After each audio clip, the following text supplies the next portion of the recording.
Bien, bienvenidos nuevamente a la clase de Ingeniería Sismo Resistente. Les habla el ingeniero Marco Palma. Vamos a la clase número 2. En este caso, disculpen, la clase número 2 se basa, o seguimos hablando sobre la unidad 1, que son la sismología aplicada a la ingeniería sísmica. Pues en este caso, pues si ustedes notaron, pasamos muy rápido por las nociones básicas de la parte de sismología. Pues ahora nos vamos a trabajar con algún mixto de información que sea siempre de interés vital para nosotros. Entonces empezamos con la instrumentación sísmica. Los sismómetros, como ustedes logran observar la lectura por ahí, son instrumentos usados para medir el movimiento del suelo y sus registros son sismogramas. Entonces, pues básicamente aquí tenemos los sismómetros y sus réditos, es decir, la información que él me da, importantísima, son los sismogramas. Entonces, la lectura de esos sismogramas, como los miramos en la sesión pasada, pues nos ayuda no solamente a generar la localización del epicentro del terremoto, sino también nos ayuda a caracterizar, como vamos a ver en la segunda unidad, nos ayuda a caracterizar el tipo de suelo, la velocidad con la que viaja, y también nos ayuda a entender la cantidad de liberación de energía que se generó durante el evento sísmico. Esto consta desde los puntos más arcaicos, simplemente constaba de una masa colgada en un péndulo y pues el movimiento lo registraba, la vibración del suelo, y pues simplemente esa oscilación del suelo se iba registrando en un papel, lo iba marcando en un papel, y eso nosotros lo llamábamos los primeros sismogramas. Pero eso tenía el gran problema de que como eran elementos cuya precisión, es decir, cuya información que leía tenía mucho ruido blanco, o tenía, sí, podemos llamarlo mucho ruido blanco, ese ruido blanco, esos microtremores también que se le llaman, podrían ser simples vibraciones ambientales fuera de lo que podría ser esa vibración de un sismo realmente. Muchas veces durante la lectura de un sismograma se lee mucho, vuelvo al concepto de ese ruido blanco, es decir, otro tipo de evento que genera vibración sobre la superficie terrestre y que realmente no está en lo absoluto relacionado con un evento sísmico. Por ejemplo, si nosotros tenemos una estación sísmica, una estación de lectura sísmica cerca de una carretera y pasó un furgón muy pesado, entonces generó una vibración sobre el suelo, porque lo registró el sismograma como una vibración y que puede ser interpretado como un sismo. Entonces toca después en la lectura del sismograma generar esa lectura, leer ese sismograma para descartar lo que se llama el ruido blanco, para poder realizar la caracterización del sitio.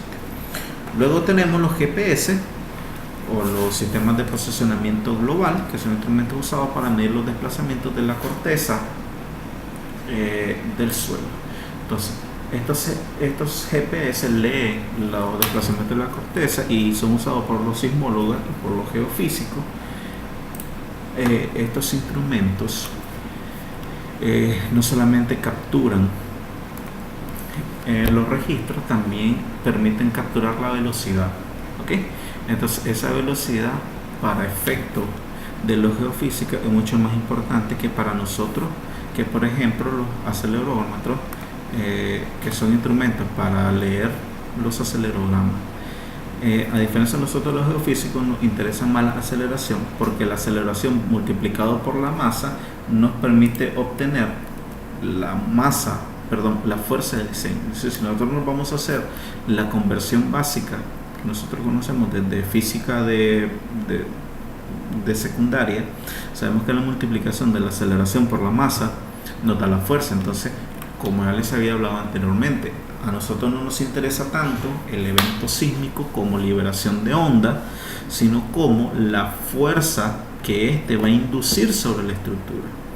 Entonces, por eso nosotros no estamos tan familiarizados con el caso del sismómetro como elemento de medición, con el GPS para medir desplazamientos de la corteza, sino como con los acelerómetros que nos generan, que son instrumentos que nos ayudan a medir los movimientos del suelo y en su caso pues también la aceleración del terreno. Entonces nos da una lectura más compleja. En este caso los geofísicos trabajan con velocidades y a partir de esas velocidades y desplazamientos podemos tener los desplazamientos de forma más precisa. Pero en el caso de los geofísicos, porque a ellos les interesa la caracterización del sitio. Bien, a nosotros nos interesan los acelerogramas. Aquí tenemos de forma escalada, por ejemplo en estas primeras láminas, aquí en esta zona, fíjese, el evento sísmico del centro, ese sismo, uno de los sismos más famosos, a partir de este sismo del centro fue en el que se basó para desarrollar todos los fundamentos de la ingeniería sísmica que ahora conocemos. Por aquí tenemos el sismo de Norwich, que fue el evento que marcó el hito de un antes y un después en el diseño sismo resistente de estructuras de acero y hormigón. Y es un evento que, comparado con un evento sísmico, por ejemplo como el de Chile, que es este evento larguísimo y esta cantidad de pasos por pico cero, de líneas, está condensado de líneas negras, un contenido frecuencial relativamente bastante grande, que comparado, si ustedes ven, con el sismo de Norwich, pues no es prácticamente nada. Entonces, esa cantidad de cruce de cero habla de la incidencia frecuencial de un terremoto, es decir, la cantidad de veces que tenemos cruce por cero. Eso significa algo. Esa cantidad también trabaja en base a liberación de energía. Para un evento sísmico, a través de este evento sísmico bastante rápido, propio de una falla transcurrente, demanda muchísimo de utilidad de una estructura. Es importante obtener eso. También es importante, por ejemplo, como sismos subductivos, como el que tenemos aquí en Chile. Habíamos hablado, ¿verdad? Anteriormente, de fallas transcurrentes, fallas o sismos subductivos. Entonces, en este caso, como el de Chile, que fue un elemento, una falla, una liberación de energía de forma subductiva, es un evento el cual no demanda mucha ductilidad, pero sí exige una resistencia importantísima en la estructura.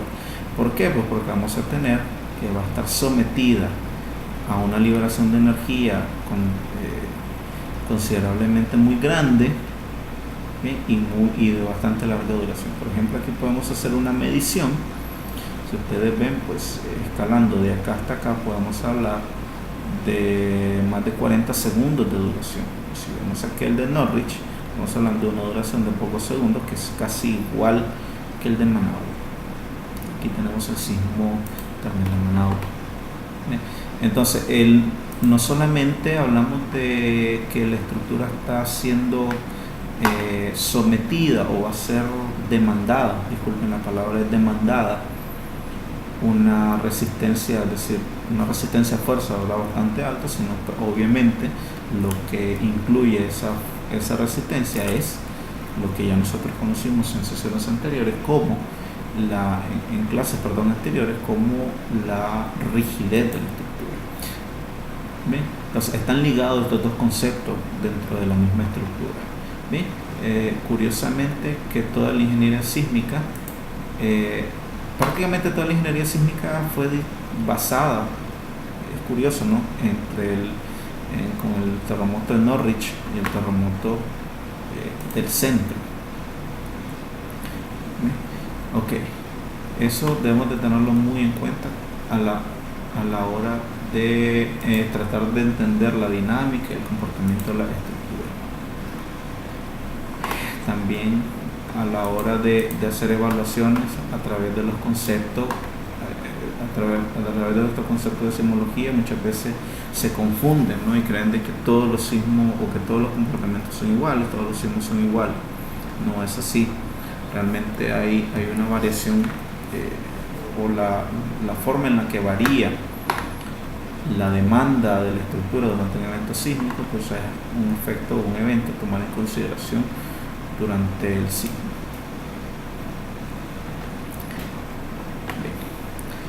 Por aquí tenemos el sismo de Concepción del 2010 en Chile.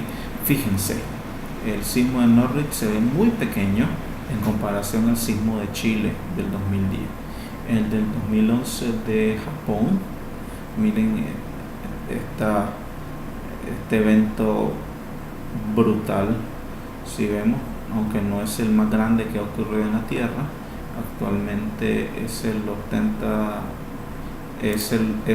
récord lo ostenta Chile en la ciudad de Valdivia en 1960, si mal no recuerdo. Bien, este sismo no se sabía. Si ustedes ven acá, podemos ser engañados fácilmente.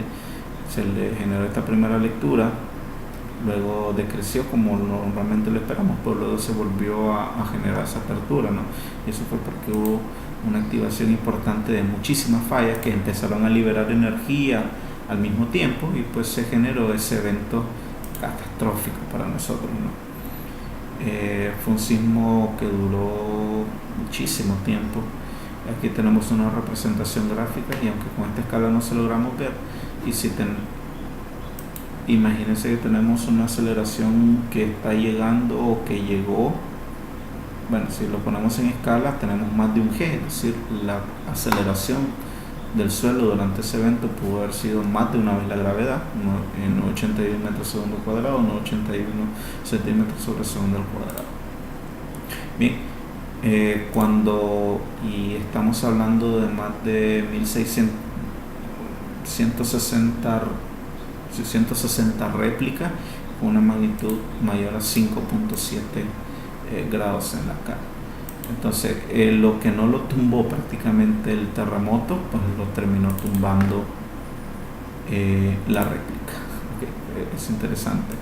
Y aunque la vulnerabilidad de las estructuras en Japón es bajísima, realmente pues este evento no es un evento normal. Bien. Entonces en Japón esa demanda esas estructuras lograron absorber la demanda que le puso acá. De hecho, recordé, son 3G la aceleración. Imagínense una aceleración de 3 veces la gravedad en el suelo, una aceleración considerablemente grande. Bien, toda esa información está en las páginas de sismología. Entonces es un evento de muchísimos minutos, pero bueno, se ha desarrollado con esto, pero nosotros podemos extrapolar las funciones de las estructuras de estas dos bestias que logramos ver por acá. Es importantísimo que a través de la lectura de acelerogramas podamos ver el sismo de México del 85. Miren que es un movimiento armónico bastante simple, y es debido a lo que todos nosotros sabemos, ¿no? De que sabemos de que México está montado sobre un valle o un lago, ¿sí?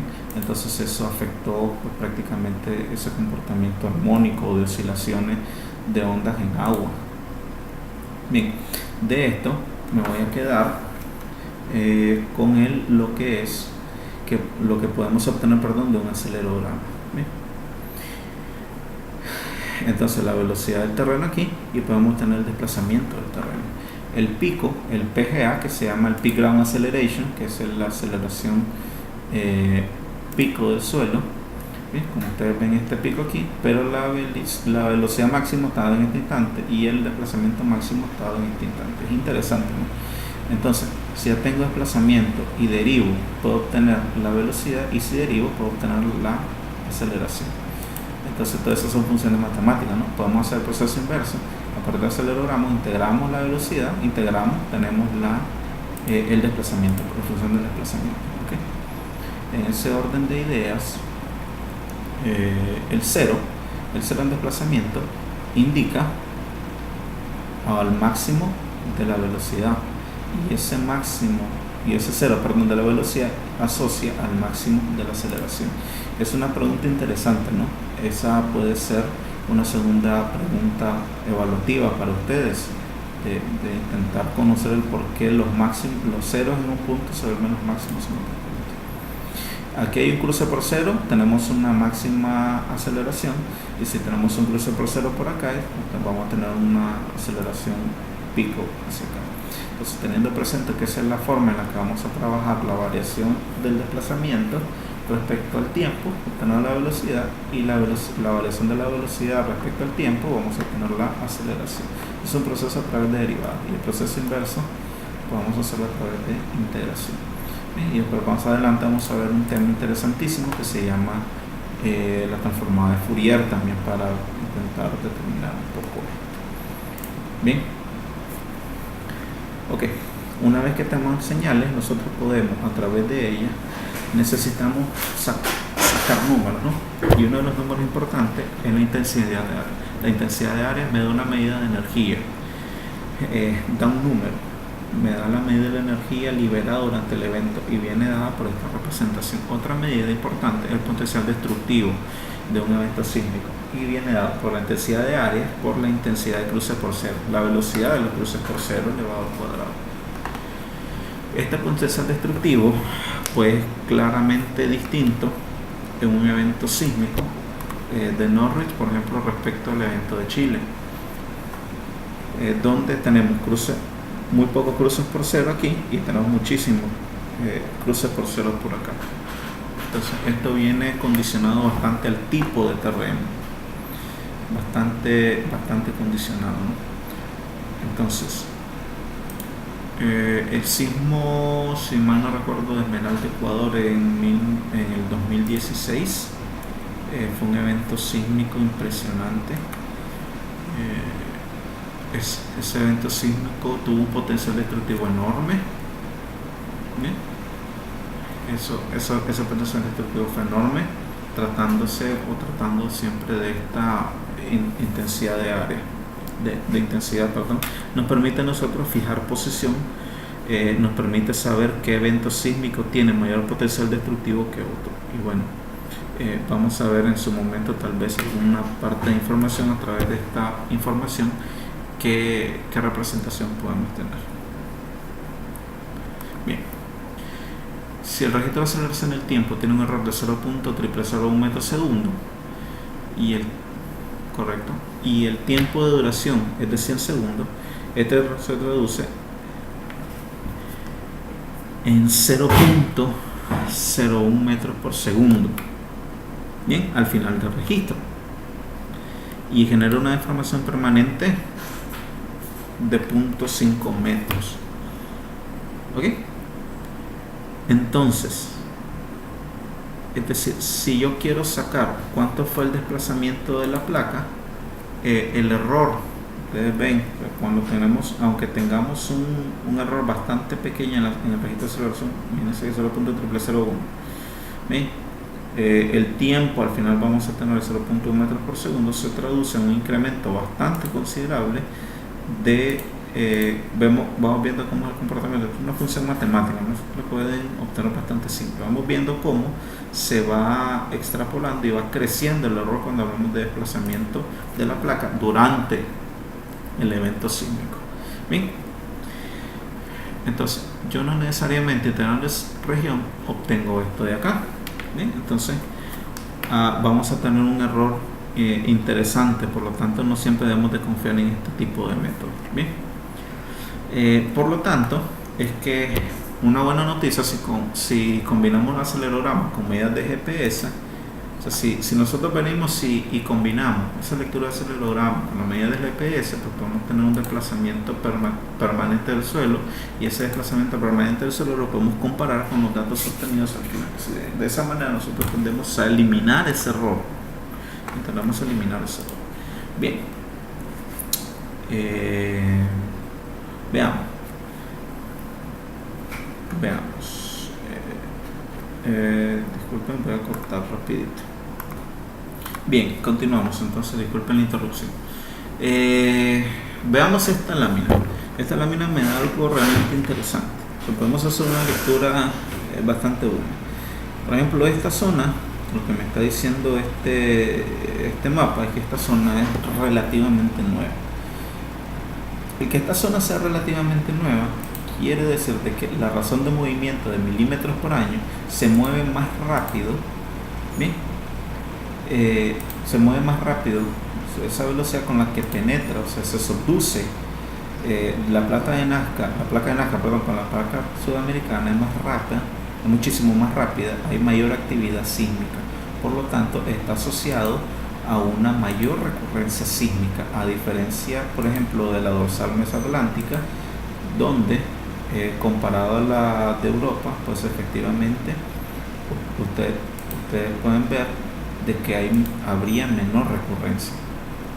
¿Bien? Entonces, esto lo hacemos a través de los índices de recurrencia y de las curvas de atenuación, pues podemos lograr observar, podemos lograr interpretar dónde tenemos mayor movimiento o mayor caracterización de amenaza sísmica en términos de recurrencia sísmica, en términos de probabilidad. Entonces, eso es lo que quería demostrarle con esta gráfica que tenemos por aquí. Bien, continuamos. Entonces, espero que todos me vayan siguiendo hasta aquí. Realmente esto ha sido un tanto teórico.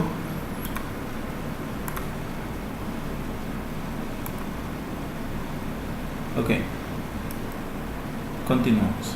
Entonces, fíjense en lo siguiente: la forma más antigua de estimar el tamaño de un terremoto es usando la intensidad. Ok, usando medida, o sea, la medida de la intensidad. Ok, la intensidad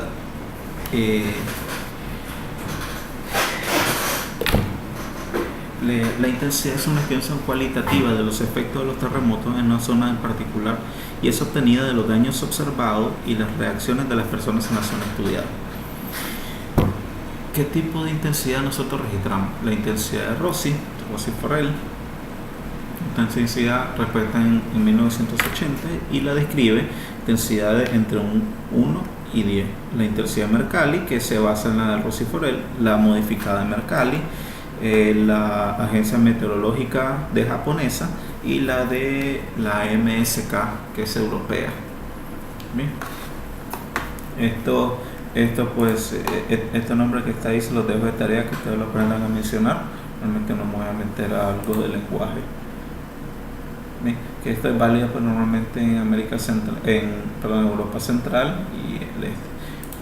Entonces, normalmente nosotros trabajamos con la intensidad Mercalli, de la Mercalli modificado, pero quédense con el siguiente concepto: una descripción cualitativa de los daños.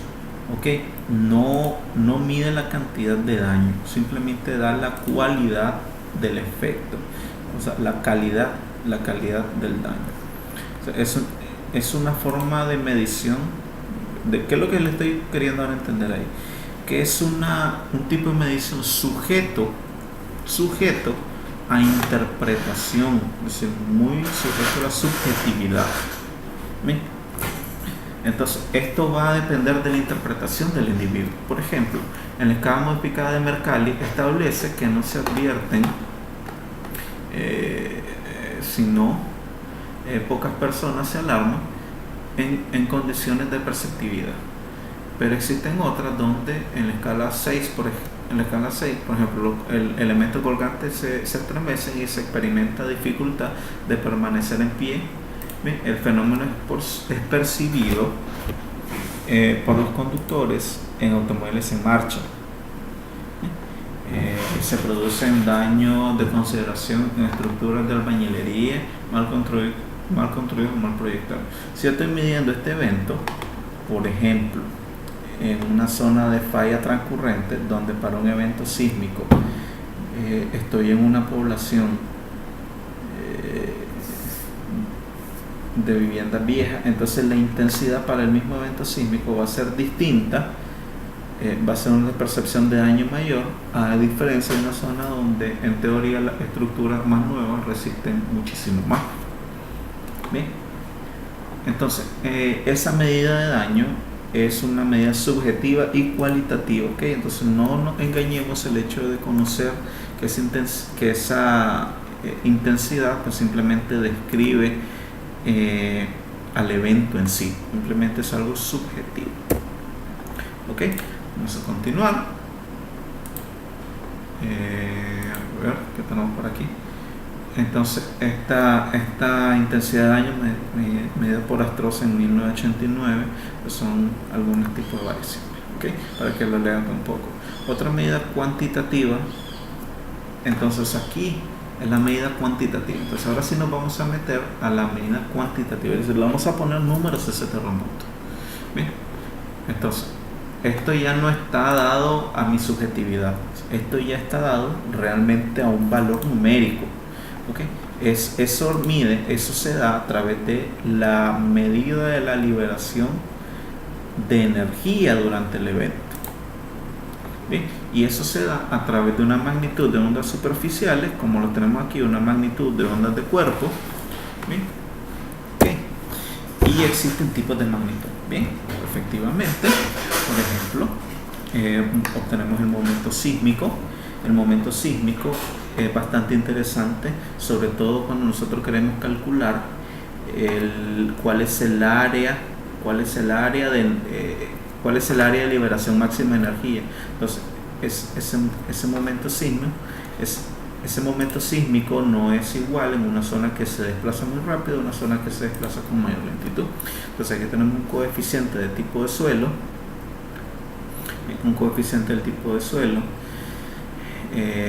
el área de medida de intensidad, la área afectada, y este es el desplazamiento, el cual me habla de cuánto es el movimiento relativo año tras año. Entonces, esta es una medida muy distinta en una zona, por ejemplo, que se desplaza muy rápido. Por ejemplo, en la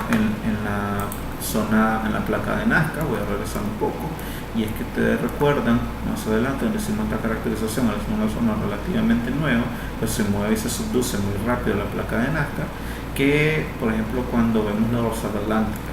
¿Bien? Entonces hay que tener en cuenta muchísimo eso por acá. Todo esto es bastante de interpretación más que la parte matemática. ¿Ok?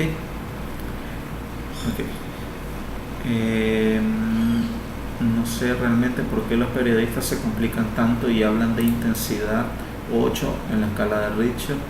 Entonces prácticamente vienen y nos destrozan los conceptos que nosotros tenemos. Entonces por eso hay que hacer esa educación, ¿no? Porque realmente los periodistas vienen y hablan 8 de la intensidad de Richter, o sea, mezclan intensidad con magnitud, y luego la magnitud hablan de una escala descontinuada por completo, que es la escala de Richter. Ya ustedes saben de que la escala de Richter ya está descontinuada hace mucho tiempo. Entonces, cuando tenemos esa información, ahora ustedes, pues, con todo esto que han ido escuchando, lo que yo sé que ustedes van a ir a leer, entonces cuando escuchen sobre un evento sísmico, pues creo que van a reírse mucho cuando escuchen hablar a un periodista que le dice el sismo fue de intensidad 7 en la escala de Richter. Entonces están mezclando intensidad, que vuelvo nuevamente, la intensidad es una descripción cualitativa, es decir, para ver o para caracterizar el evento, y lo dan en medida de una escala que se descontinuó desde que cualquiera de nosotros hubiese nacido. Entonces ahora nosotros estamos trabajando mucho con la magnitud de momento dado por esta expresión. Esto es la representación base 10, es decir, la representación logarítmica base 10 del momento sísmico, es dividido por unos 5 menos 10,5, y eso me permite obtener una representación totalmente más evaluada de sismo transcurrente. Y otra medida es a través de la energía liberada, pues viene dada por esta expresión, donde uno puede discriminar los datos en función de estos parámetros: qué magnitud tuvo, es decir, qué tanta energía liberó, y si queremos saber la energía liberada, pues lo podemos obtener a través de esa misma expresión. La duración de un evento sísmico fuerte viene dado por el inicio de la superación de 0.05 G, es decir, del 5% de la gravedad, y la última vez que se excedió tanto en positivo como en negativo. En esa franja, si uno traza esa franja, uno puede ver cuál es el tiempo de duración que asocia a esa ventana de evento sísmico. Si yo quiero saber el tiempo efectivo de ese evento sísmico, pues simplemente vemos dónde empieza el cruce de 0.5 veces la gravedad en positivo, y dónde empieza el primer cruce en 0.5 veces la gravedad en negativo, y cuando termina el último cruce por 0.5 positivo y negativo, pues ahí nosotros estamos pues dando fin a la lectura de ese evento sísmico. ¿Bien? Entonces ahí tenemos el tiempo de una representación en roca y el mismo evento representado en superficie. Entonces la primera vez que supera en 0.5 y la última vez que supera el 0.5 en ambos eventos leídos de la misma manera.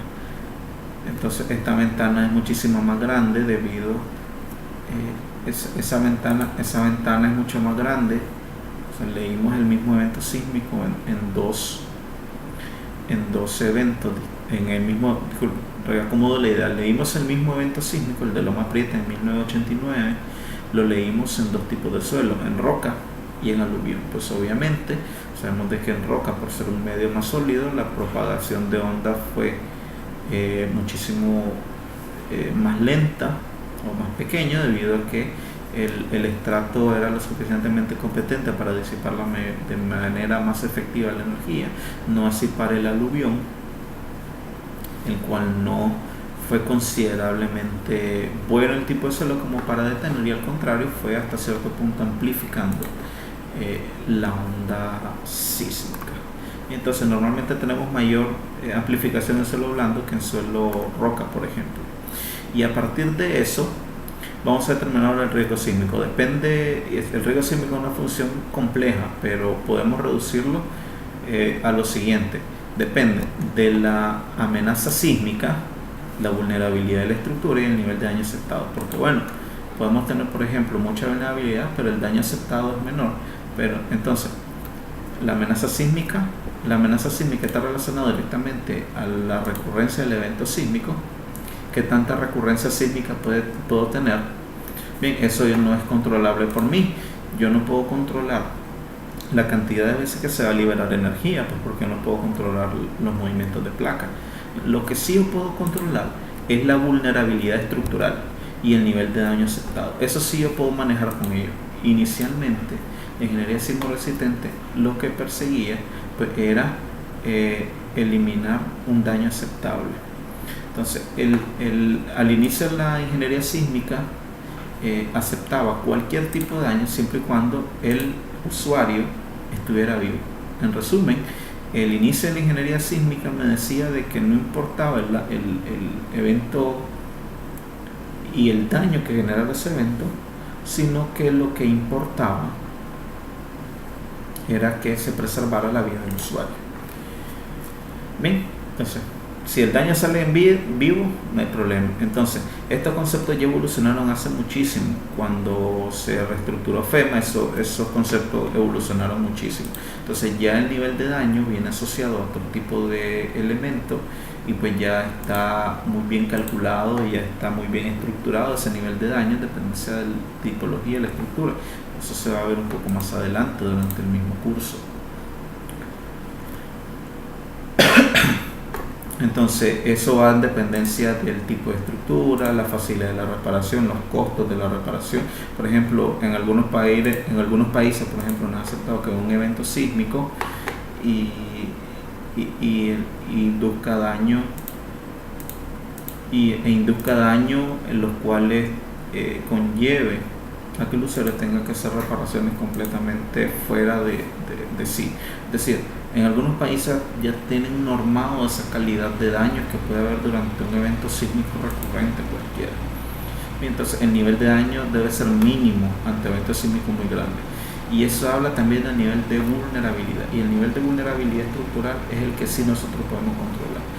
Entonces, ese nivel de vulnerabilidad está afectado por factores geológicos, factores estructurales, factores arquitectónicos, factores constructivos y factores socioeconómicos. Veamos cada uno de ellos. Por ejemplo, los factores geológicos dice que habla de la sismicidad de la zona, la distancia de la fuente, el mecanismo de falla controlable. Es cierto que el evento sismo subductivo, por ejemplo, en Sudamérica y en el Pacífico, está controlado por sismos con mucho cruce por cero de gran duración, con mucha energía liberada, pero también es cierto que no existe una demanda de duración muy elevada como la falla o como los sismos transcurrentes, en que se pueden presentar con muy pocos cruces con cero, muy poca energía, media de energía liberada, pero con muchísima demanda de utilidad. encima transcurrente, por ejemplo, como la falla de San Andrés. Bien, entonces ese mecanismo de fallo tiene que ser muy importante. Eso también está asociado al fallamiento superficial, las características técnicas locales, la interacción sobre la estructura. Yo tengo que tomar la amplitud y dirección de la sacudida fuerte del terreno, asentamiento, elementos de liquefacción, avalancha y demás. Los factores estructurales, hablamos de la tipología de la estructura. No va a responder igual un sistema de albañilería como un sistema de marco a momento o con un nivel de diseño elaborado bastante bueno, ¿no? Con qué material estoy trabajando también influye muchísimo. Deficiencia en la estimación de las cargas.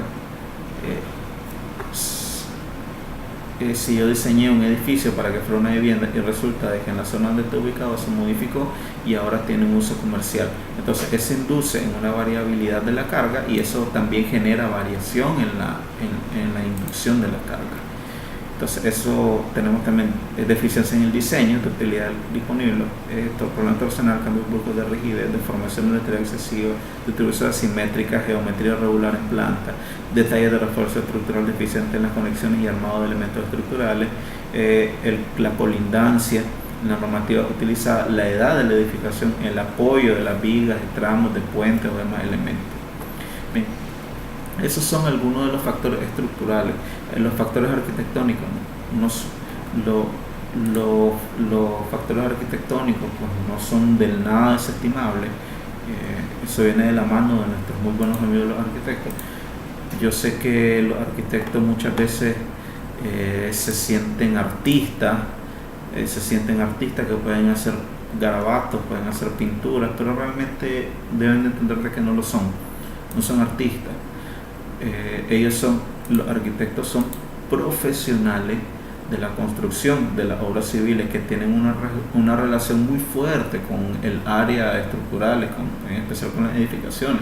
Son profesionales que está muy distinto, no está ligado del todo con un artista, por lo tanto deben de tener la responsabilidad de medir, tener la responsabilidad de medir no solamente la cualidad de la estructura, sino la calidad de la parte numérica. No solo tienen que ver la cualidad de la estructura, que si es bonita, que si el color está lindo, que si el ambiente hay mucho o menos luz, sino también tiene que medirse desde el punto de vista matemático, que realmente su diseño o su boceto sea funcional. En ese caso, pues si no se sigue estos mecanismos, pues una mala configuración arquitectónica pues nos puede llevar a una irregularidad en planta, que ya hablamos de factores, que estamos regresando a los factores estructurales, que nos puede llevar a un mal desempeño. Una irregularidad en planta nos puede llevar a elementos de amplificación torsional, por ejemplo, y eso nos puede llevar también a problemas de colindancia, nos puede llevar a problemas de mal comportamiento del detallamiento de refuerzo estructural, etcétera, etcétera, etcétera. Entonces nos puede llevar a un sinnúmero de elementos que nos puede llegar a dañar la estructura. Bien. El porcentaje de construcción, los retiros, grandes luces, la cantidad de columnas, distribuciones asimétricas o impropias de elementos en fachada, utilización indiscriminada de elementos inflamables, uso excesivo de espacios abiertos, una cosa que también afecta muchas veces en el diseño, ubicación asimétrica del núcleo, escaleras y ascensores, sistema de escape deficiente o inexistente,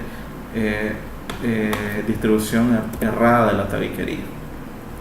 Entonces, no es fácil, en lo absoluto es fácil convencer a un arquitecto de que lo que están haciendo está mal. Ellos están muy empoderados del concepto de arte, ¿sí? Pero realmente toca un trabajo duro, pero que se tiene que hacer. Pero bueno, créanme que en algunos países en Latinoamérica no funcionan tan así y ellos tienen muy bien sentadas sus funciones, ¿okay? En Nicaragua, pues desgraciadamente se ha transgiversado muchísimo la ocupación de un arquitecto. En otros países ellos tienen muy bien definidas sus funciones. Ahora en un momento pues logremos madurar de esa manera en nuestro país. Los factores socioeconómicos, cambio de uso previsto en la edificación, ¿bien? Utilización de material no apto. Durante un evento sísmico se hace un mal detallado, por ejemplo, con arena de playa, por ejemplo, algún tipo de arena mal usada, por ejemplo, falta de información. Educación de la población, remuneración de eficientes profesionales responsables de proyectos estructurales. Si nosotros acostumbramos a trabajar proyectos baratos y sin la asesoría de especialistas de cada área involucrada dentro del proyecto, vamos a seguir teniendo muchos desastres constructivos. Bien, siempre vamos a tener un proyecto deficiente, un proyecto poco saludable. Bien, lo que sale barato sale muy caro. Bien, entonces eso es lo que los ingenieros constructores a veces no entienden. Es más barato hacer un muy buen proyecto, aunque sea realmente alto el costo, hacer un proyecto barato, pero que luego pues vaya a inducirme a gastos fuera de razón al usuario o al dueño de la estructura. Bien, no podemos tener gastos no podemos tener algunas actividades fuera de la evolución del tiempo de la estructura. Bien, vivienda de bajos recursos, falta de recursos económicos, poca comunicación entre el ingeniero y el arquitecto, falta de planes de contingencia y dentro de los factores constructivos que son los que a veces nosotros creemos de que son los únicos que gobiernan la vulnerabilidad en la estructura. Vamos a tener un encofrado deficiente, una mala calidad de los materiales, protección deficiente contra el fuego, incompatibilidad de los materiales utilizados, falta de inspección eficiente. Por ejemplo, en acero, si ustedes usan distintas calidades de acero, tenemos que manejar y contemplar los distintos procesos de soldadura que gobernarían estos diseños. Bien, la falta de inspección eficiente, mano de obra defectuosa, unión de defectuosa en elementos prefabricados. Por ejemplo, en algunos países no está permitido el uso de uniones secas en elementos prefabricados. La falta de uniones apropiadas entre los elementos estructurales y de mampostería, defectos del vaciado del curado, soldadura defectuosa es muy común, refuerzo inadecuado en las conexiones juntas de los elementos, falta de recubrimiento propiciando la corrosión en el acero, conexiones metálicas defectuosas, muchísimas, anclaje deficiente, remodelación o eliminación parciales de paredes o demás elementos.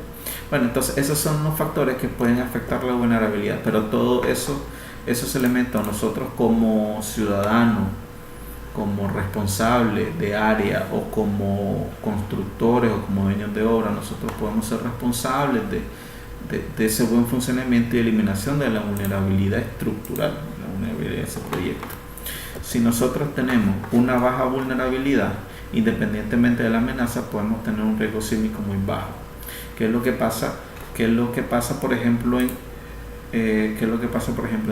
Japón? Ellos tienen una muy alta amenaza sísmica, pero tienen una muy baja vulnerabilidad sísmica por un muy bajo daño aceptado en las estructuras y muy baja vulnerabilidad estructural. Por lo tanto, el riesgo sísmico es muy bajo. Pero existen otros países donde tienen una amenaza sísmica muy baja, una vulnerabilidad muy grande y un nivel de daño desconocido y un riesgo sísmico muy alto. Entonces, vamos a depender muchísimo de estas tres variables que nosotros vamos a tener que inducir cuando hablemos de la vulnerabilidad estructural. Bueno, entonces acabamos con esta primera sesión, o esta segunda sesión, disculpen, y con ella pues damos por terminada la primera unidad del programa. Saludos.